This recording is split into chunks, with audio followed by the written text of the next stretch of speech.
Visit licensureexams.com and try our samples completely free of charge. Welcome to Ethics in Practice, the podcast where we're going to dive deep into the crucial ethical considerations that mental health professionals face every day. I'm Sterling, and with me is Dr. Linton Hutchinson. Today, we're tackling a topic that affects every therapist working with students or within educational settings: FERPA, the Family Educational Rights and Privacy Act. Yeah, thanks, Sterling. This is such a critical topic for therapists and an area you need to know for your licensing exam. I can't tell you how many times I've seen well-meaning therapists struggle with the nuances of FERPA compliance. Today, we're going to break it down into digestible pieces and really explore the practical implications for your daily practice. Exactly. And for our therapists who might be new to this area, FERPA is a federal law protecting student education and privacy.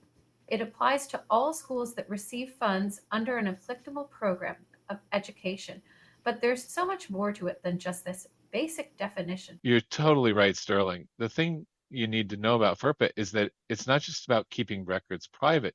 It's about balancing privacy with the legitimate educational interests of the school and the rights of parents and eligible students.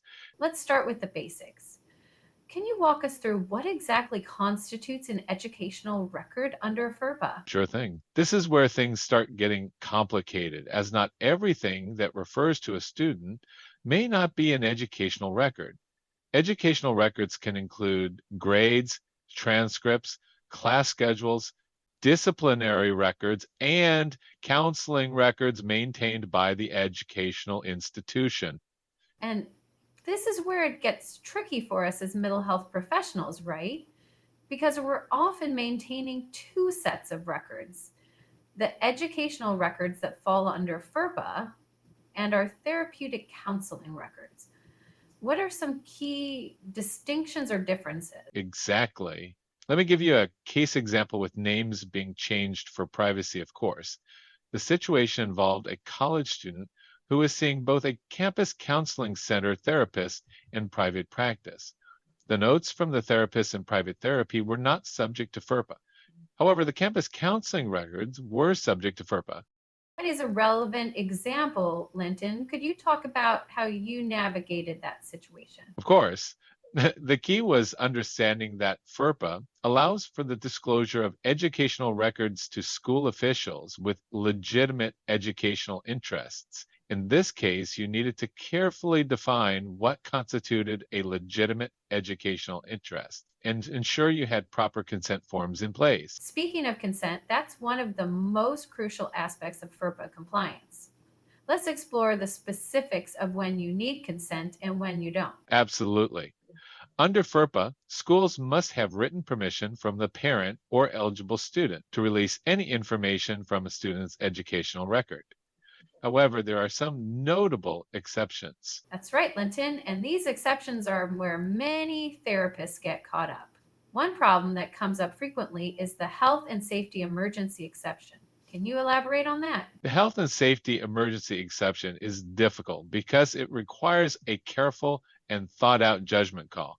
FERPA allows for disclosure without consent if there's an articulable and significant threat to the students or others' health or safety. But here's the key. You need to document your reasoning for determining that it was an emergency situation. Last year, I talked with a therapist that ran into a situation that required their understanding of this exception. He was a client with a high school student who disclosed thoughts of self-harm. The question became, who needed to know what and when? That's exactly the type of scenario where understanding FERPA is crucial. How did they handle it? Well, they determined that there was an immediate safety risk. So they disclosed specific relevant information to key school personnel who needed to be involved in ensuring the student's safety. The key was limiting the disclosure to only what was necessary to address the emergency. That's perfect. You've hit on something really important there. The concept of minimum necessary disclosure. And that's important to remember for your licensing exam.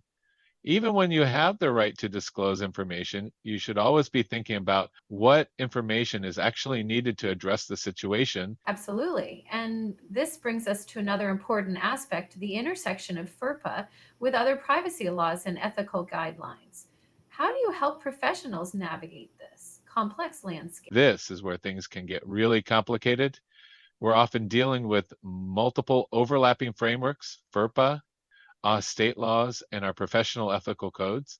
The key is understanding that you generally need to comply with the most restrictive applicable standard. That's another thing to remember. Let's say you're a school counselor who also maintains a private practice.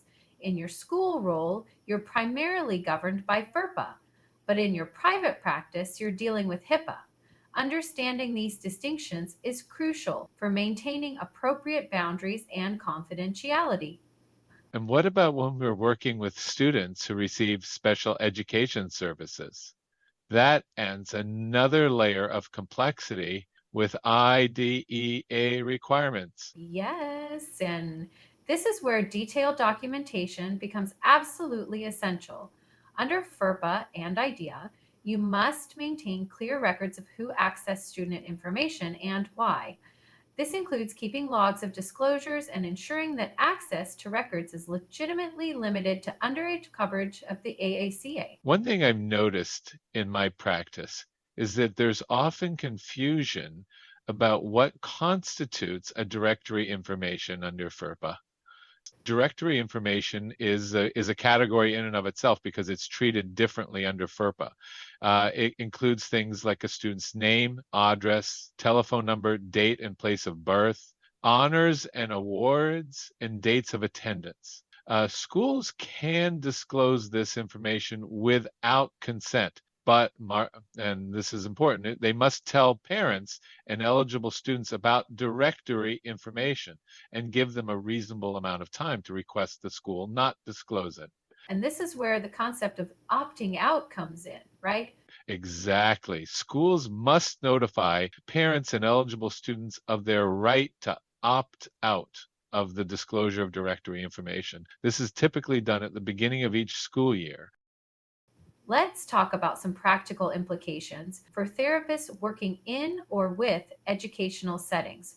What are some best practices you recommend? First and foremost, I recommend maintaining clear and consistent documentation practices. This includes having proper consent forms that specifically address FERPA requirements, maintaining detailed records of any disclosures made under FERPA exceptions, and regularly reviewing your procedures to ensure compliance. And what about electronic records? That's becoming increasingly important in our digital age. Electronic records present unique challenges under FERPA. Schools and practitioners must ensure they use secure systems for storing and transmitting educational records. This includes proper access controls, encryption, and audit trails. I think it's also important to discuss the role of professional judgment in FERPA compliance.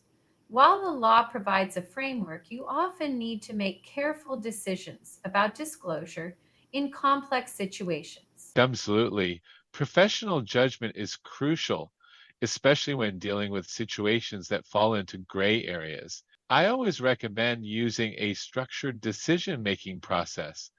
Identify the specific FERPA provisions that apply, consider any other relevant laws or ethical guidelines, consult with colleagues when needed, and document your reasoning.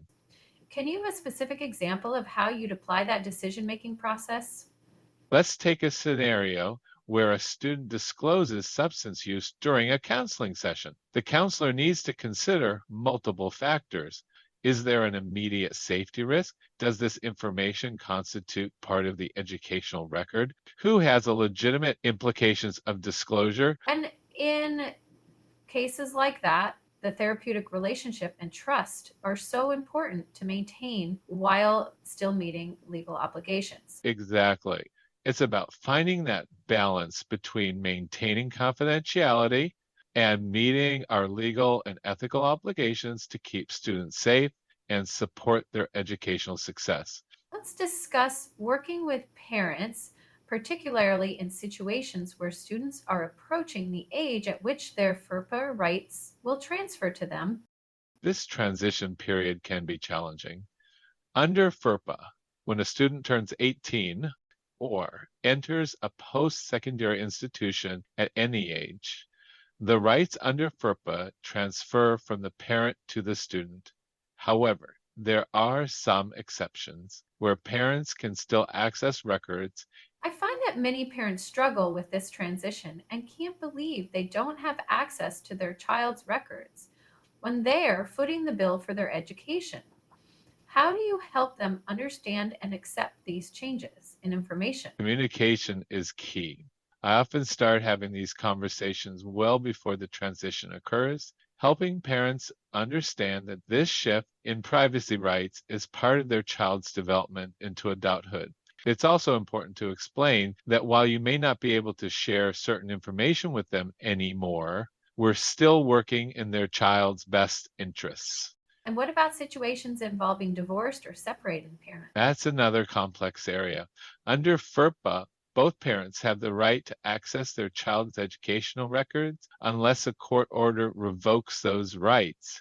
This means you must be familiar with relevant custody agreements or court orders. As we start wrapping up, what final thoughts would you like to share with our therapists about FERPA compliance? I think the most important thing to remember is that FERPA is ultimately about protecting student privacy while ensuring that necessary information can be shared appropriately to support student success. It's not meant to be a barrier to providing effective services, but rather a framework for doing so responsibly. And what resources would you recommend for professionals wanting to learn more? United States Department of Education's website has excellent resources on FERPA, including guidance documents and frequently asked questions. I also recommend consulting with your institution's legal counsel or privacy officer for specific questions about implementation in your setting. Well, that brings us to the end of today's episode. We've covered a lot of ground, from the basics of FERPA to complex scenarios that you might encounter on your exam. Thank you, Linton, for sharing with us today. No, thank you, Sterling. You've made an otherwise dull and boring topic as exciting as finding out your 74-year-old neighbor is secretly a retired circus clown who still practices their routine in their backyard at night. Not sure what that means, Linton. But anyway, that's it for our podcast for today. Thanks for listening to Ethics in Practice. Join us next time when we'll be discussing another crucial topic you need to know for your licensure exam. Keep studying a little each day, and remember, it's in there. You can do it.